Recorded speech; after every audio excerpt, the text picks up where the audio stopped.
Photoshop lesson 5-1. This is the first of the Photoshop lessons. Um, in this lesson, it's a two-part. 5-1 is the beginnings of the gingerbread house as you see on the screen. When you get done with this lesson, you should have exactly what you see here on my screen. And then in 5-2, we will finish the project. All right, in order to do this, we're going to have to use some selection tools. You can see that down here where my pointer's at. And so to start off with, we have the marquee tools. Marquee tools create a dotted line that shows the area that is selected. You'll hear me refer to those as running ants. Those will be the dotted lines. They look like they're moving on the screen. And it allows the user to select the elliptical, rectangular, and other standard shapes of an object. And here we see an example of those tools. We also have the lasso tools. They're used to select irregular or unusual shapes such as polygons, which is a multi-sided geometric shape. And you can see an example of that at the bottom of the screen. We also have anchor points. They're the beginning of a new line segment, and they are created by clicking on a selection tool. When you click on a tool in the toolbox, the option bar at the top of the screen displays controls that are specific to that tool. You can see an example of that up here. The lasso tool is selected. We have some options all along the way with that. All right, so let's get started. First thing you want to do is go to the Start button, go to All Programs, go to Adobe Design Premium CS5, and choose Adobe Photoshop CS5, not the 64-bit, but the other one. So click on that and wait a minute. There we go, it opens up. Now in order to do this, we're going to be utilizing some data files. Now before we ever get started, to clean up our screen here, let's go over here to the left to our toolbox, and at the top we have a dark gray bar. There's a double arrows there. Click on the double arrows. It expands the toolbox so the tools are side by side. That's how I like to use it. If you click and hold the mouse button down on that gray toolbar at the top, you can move this around. You can also close that. If you accidentally close that, go to the View pull-down menu, the Windows pull-down menu, and go down to Tools right there, and that'll open that back up. Over here on the right, we have what's called palettes, and I have a few of those open right now, and I want to go ahead and close all of those. If memory serves me right, we're not going to use any palettes here in our first Photoshop assignment. Okay, so now I have my screen all cleared up. I want to go to File and Open, go to my desktop, and go to my computer, and go to the P drive, and go to Silvestri Digital Design, 1P folder, Chapter 5, go to Data Files, and we want Data File 5-1 right here.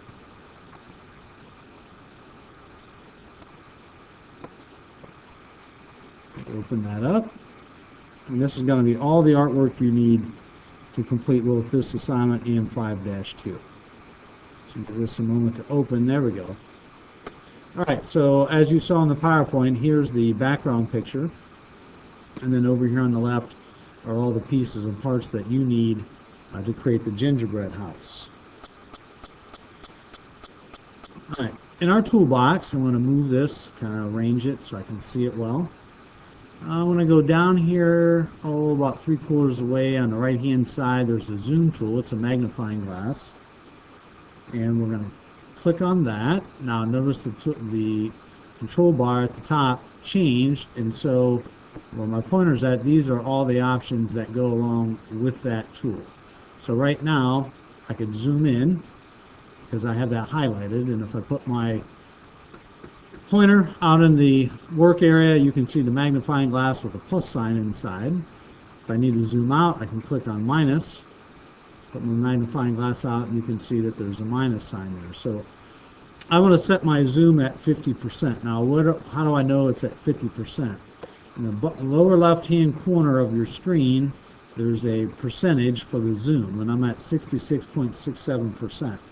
So I want to zoom out. So go to the top, go to your control bar, click on zoom out, and click the mouse button down once. And you can see now it gives me the zoom at 50%. All right, if you want to zoom in or zoom out more, that's entirely up to you, but we'll start off with it right here. All right, moving on. We want to go up to our lasso tool, which is here. Now notice that tool has a real little triangle in the bottom right-hand corner, and that means there are other tools within that button. And so I want to right-click on that, and it displays all the different tools. I have lasso tool, polygon lasso, and magnetic lasso. And so I'm going to click on polygon lasso. Now, the way that this tool works is you click your mouse button down, it drops an anchor point, and then you stretch the your cursor on. You can say I just did this on the screen, and when you click a second time, it'll connect the two anchor points with a straight line of running ants. And as you work around, you always have to make a complete loop. And you go back to the beginning. Now, if you look closely at my mouse, it's kind of a crazy shape. Once I put the pointer close to the beginning of the first anchor point, notice there's a little circle that appeared. That means that now when you click this down, it will make a complete loop, and now I have my running ants. Okay. To turn those running ants off, press Control D on the keyboard, and that'll turn the running ants off. All right, what we want to do is we want to highlight or select this graham cracker. And so I want to start in the upper right hand corner and work my way around the shape. So take your time, try to be as accurate as you can be. You're only going to be so accurate. If you miss a little bit of it, that's okay. If you get a little too much, that's okay. We're just beginning to learn how to use the software. I go back to the beginning and get my little circle, and I click it down. Okay, now I see my running ants. Now I have this area selected. Okay, now I want to go up here and click on the Move tool, which is the upper right-hand tool in the toolbox. Click on that. Notice that the control bar at the top changed. Okay, what I want to do is go up there and make sure where my pointer's at, it says Show Transform Controls. Put a check mark in there. And notice I get what we call boundary box now around my graham cracker. All right, I want to press down on the Alt key on the keyboard, and I'm going to left click. I'm going to drag out a copy of the graham cracker. I want to place that so that it's right over the center of the trunk of the tree and about halfway down the branches, something like I have up here on the screen. Okay. All right, press Control D, and that unselects or deselects that object. Okay, next, we got to make the right half of the gingerbread house. I'm going to click on the Magic Wand tool. All right, and my Magic Wand is one tool below the Move tool. And right now my Quick Selection tool is showing. So I right-click, go down to Magic Wand. All right. The way the Magic Wand works is, if you look at it, it looks like there's a stick for a handle, and then there's a circle and at the top of it, and then there's almost like a starburst around it. That circle is your selector, or your selection point. All right, up at the top, our control bar changed again, and we're going to make possibly a couple little modifications to this. All right, we want to set our tolerance to 100, and that's going to determine how many pixels outside of the one pixel we click on that the tool will choose for us. And to make it simple, it's just going to make it easier for us to select our object. We also want to make sure up on our control bar that we have this tool right here, New Selection, chosen. Okay, and we'll come back to some of these other options later on in some other assignments. So we have a New Selection, tolerance of 100, and we have the magic wand. Now, I'm going to zoom in and click on the magnifying glass. I'm going to don't zoom out like I did. Click on the plus sign. I'm going to zoom in. I think that's enough. Maybe one more time. There we go. I'm at 100%. Go back to the magic wand. My tolerance is still 100. New Selection. And inside here we have several shades of brown. Now the way the magic wand tool works is that when you click the pointer down, it's going to pick a pixel. It's going to recognize the color and the intensity of that color from that one pixel, and then it's going to select all the pixels around it that are similar in color and intensity. So I'm going to just click my pointer down, and luckily for me it chose everything. If it did not choose everything, I could hold shift down and click on the areas that were not selected, and it would group it all together into one selection. Okay, so now that I have that done, I am going to go to the Edit pull-down menu and go to Transform and Flip Horizontal. Notice it flips that. I'm going to go to the Move tool, and let me click on the hand first. Let me move my screen to the left a little bit. You can do that with the hand. Go back to the Move tool, and I'm going to move the right half of the gingerbread house in position. Now once I get it close, I can use the arrow keys to move my gingerbread house in small increments so I can get it lined up.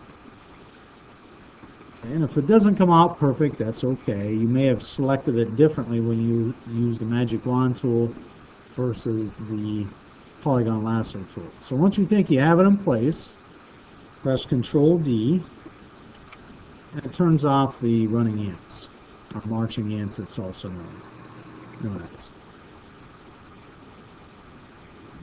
Alright, so now I'm going to click back on the zoom tool, and I want to zoom out a little bit. So go up here to the control bar and click on minus. There we go. That's good, 66.67%. Alright, and now I'm going to choose the rectangular marquee tool. So upper left hand tool in the toolbox, there's my rectangle marquee tool. If that was not chosen, I could right click and then go down in here and find it and select it. Alright, so select that. And now we're going to choose the chocolate bar with the candy on it for a doorknob.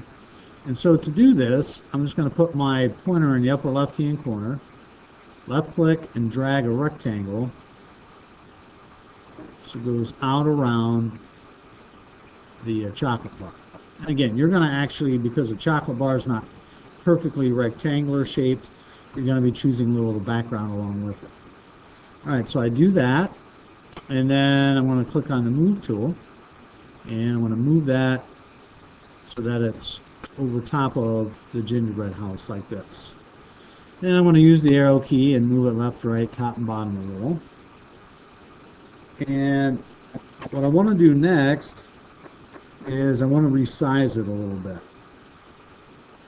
And so while on the Move tool, I want to hold the Shift key down on the keyboard, put my pointer in the corner until my pointer becomes like a diagonal arrow, and I'll hold Shift key down and I want to shrink it. Now by holding Shift, that's forcing the width and height to change at the same time so it stays proportionate. If I let go of Shift, notice I can skew it narrow, skew it short. Okay, so I don't want to do that. I want to hold Shift and force it so the proportions stay the same. I'm going to move this down till the top of the door is right around this dark line right here. Okay, so once I've done that, I'm going to then use my arrow keys and move it back to the right so it's lined up. And I've changed its size, but I actually haven't applied that change yet. So anytime you rotate or you change the size of an object, you got to go back and click back on the move tool and then say apply. Now you could always say don't apply or cancel and it'll go back to its original size. But I'm happy with it, so I'm going to click on apply. And then I can go ahead and press Control D, unselect it. All right, next I want to grab a hold of this peppermint piece of candy right here. And to do that, I'm going to go back to my marquee tools, but this time I want elliptical marquee. So I click on that. I'm going to zoom in a little. So go to magnifying glass, plus. There we go. Go back to elliptical marquee. Now this tool is kind of strange in that you would think you could just click somewhere out on the edge of the peppermint and stretch the ellipse out and you would have it outlined. But notice in the upper left-hand corner it's not big enough. I press Control D to get rid of that. So you got to actually start off of the shape. So it's just trial and error. So that looks pretty good. I want to actually make it a little bit smaller. Okay, and then I want to use the arrow keys and position it a little bit better over the peppermint, like such. All right, so let's zoom back out so I can see everything. I'm going to use the hand and move my screen up. All right, now go to the Move tool, and I saw my running ants around my peppermint, and I want to go ahead and move that so it's above the door. And click on Hand. Let's bring this into view. And what I need to do is position this, and I'm just going to use my eye to position it left and right. And I want to move it up some so that there is a little bit of a gap between the top of the door and the bottom of the peppermint. Maybe just one more little movement there, and that looks pretty good. Press Control D, turns the running ants off, or also known as marching ants. And I want to zoom out. So actually something new here, I want to double click on the magnifying glass. And I didn't do what I wanted, that's okay. So go up here, click magnifying glass, minus button. I'm going to zoom out one time, I'm at 66.67%. And once you've done that, let's save it. So let's go File and Save As. Now, something unique about Photoshop and Illustrator, these are both Adobe products, is you have to save everything to the desktop first. These pieces of software do not work well with a network. Obviously, here at school, we're on our H drives are in a network. So I'm going to save this to the desktop, and I'm going to change the file name. Just put my first name, space, first initial, my last name, space, and leave the words data file 5-1.psd, and click Save. Okay, now I want to minimize this and find my document on the desktop right there, Joe S. data file 5-1, and go to My Computer and go to your H drive, and you can have your H drive set up however you want. Notice I've got all kinds of files, like a folder for classes. Inside of that are all my classes, and you can go and we'll say digital design, desktop publishing, and then there's more folders for all my files. Okay, so however you want to set up your H drive is fine. You could just dump everything in your H drive. That's okay. And for today's purposes, I'm just going to put it right on my H drive. I'm going to take this Photoshop file, drag and drop it into my H drive. And there it is. And then I'm going to take that file from the desktop, and I'm going to drag it into my recycling bin. Then I want to open up Photoshop. I've already created this, and I've already saved it. I've already put it in my H drive, so I'm done with it. So I'm going to go ahead and close this, and I'm all done. And that's the end of Photoshop Project 5-1.